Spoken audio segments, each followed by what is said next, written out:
टेलीवंश। इस वीडियो में हम लोग जानेंगे चाणक्य नीति। तो पहला अध्याय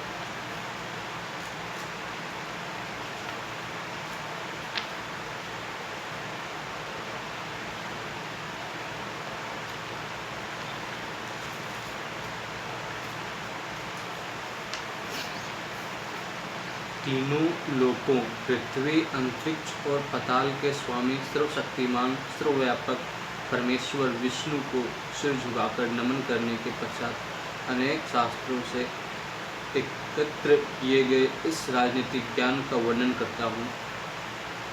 श्रेष्ठ पुरुष इस शास्त्र का विधि अध्ययन करके धर्म शास्त्रों के करणीय अकरणीय तथा शुभ या अशुभ फल देने वालों कर्मों को समझ जाएंगे।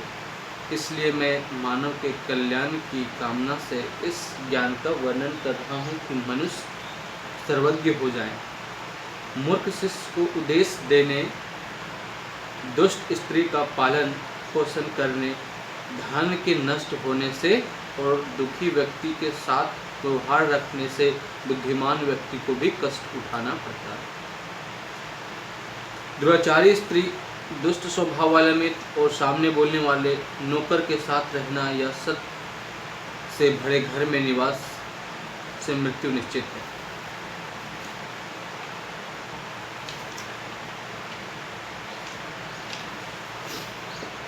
विपत्ति काल से बचने के लिए धन की रक्षा करना चाहिए। धन देकर भी पत्नी की रक्षा करना चाहिए। धन और पत्नी द्वारा भी अपनी रक्षा सदा करनी चाहिए। विपत्ति के समय के लिए धन बचाना चाहिए, क्योंकि जिसके पास धन होता है उसे किसी भी विपत्ति से बचना आसान होता है। किंतु यह स्मृति में रखने की बात है कि संचित धन की चंचलता लक्ष्मी के कारण नष्ट हो जाता है। जिस देश में आदर सम्मान नहीं मिले, जहाँ आजीविका का साधना ना हो, कोई बंधु बंधाव ना हो, उस देश को त्याग देना चाहिए। जहाँ धनी वेद को जानने वाला ब्राह्मण, राजा, नदी और वैद्य ये पांच ना हो, वहाँ एक दिन भी नहीं रहना चाहिए। चाणक्य कहते हैं जहाँ धनी, वेद को जानने वाला ब्राह्मण, राजा, नदी और वैद्य ये पांच ना हो, वहाँ एक दिन भी नहीं रहना चाहिए। जहाँ जीवन चलाने के लिए आजीविका का साधन ना हो, किसी प्रकार के दंड का भय ना हो, लोक लाज का ना हो, व्यक्ति अपने कार्य में कुशल ना हो, दान देने की प्रवृत्ति ना हो, वहाँ व्यक्ति को निवास नहीं करना चाहिए। चाणक्य नीति में चाणक्य जी कहते हैं जहाँ जीवन चलाने के लिए जीविका का साधन ना हो, किसी भी प्रकार के भय ना हो, लोक लाज ना हो, व्यक्ति में दान देने का प्रवृत्ति ना हो, उस स्थान को जल्द से जल्द हमें त्याग देना चाहिए। काम लेने पर नौकर, चाकर की वैसन आने पर बंधु बांधव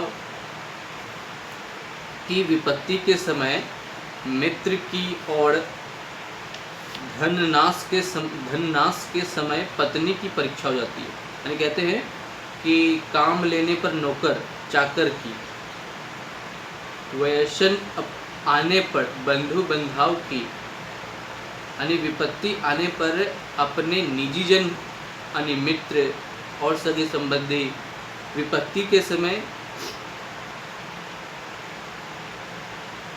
मित्र की और धन नाश के समय पत्नी की परीक्षा हो जाती है।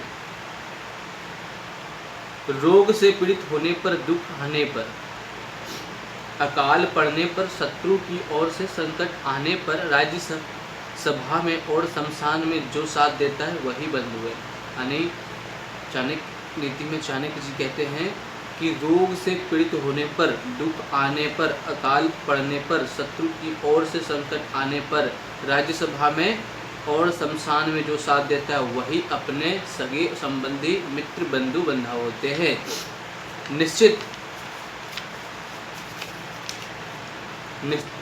निश्चित को छोड़कर जो व्यक्ति अनिश्चित में लगा रहता है उसका निश्चित ही नष्ट हो जाता है। अनिश्चित तो नष्ट है ही। बुद्धिमान व्यक्ति को चाहिए कि वह श्रेष्ठ कुल में उत्पन्न हुई सौंदर्यहीन कन्या से विवाह कर ले।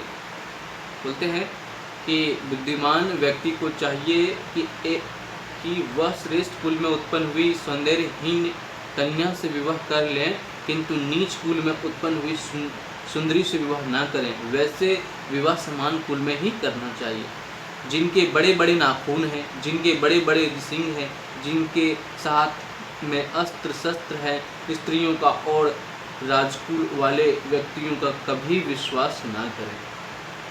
विश्व में भी अगर अमृत हो, अशुद्ध वस्तुओं में यदि सोना हो, नीच के पास भी अच्छी विद्या हो, अगर दुष्ट कुल में उत्तम रत्न समान कन्या हो, तब उसे ग्रहण कर लेना चाहिए। स्त्रियों का भोजन पुरुषों से दुगुना होता है, बुद्धि चौगुनी होती है, साहस 6 गुना और काम 8 गुना होता है।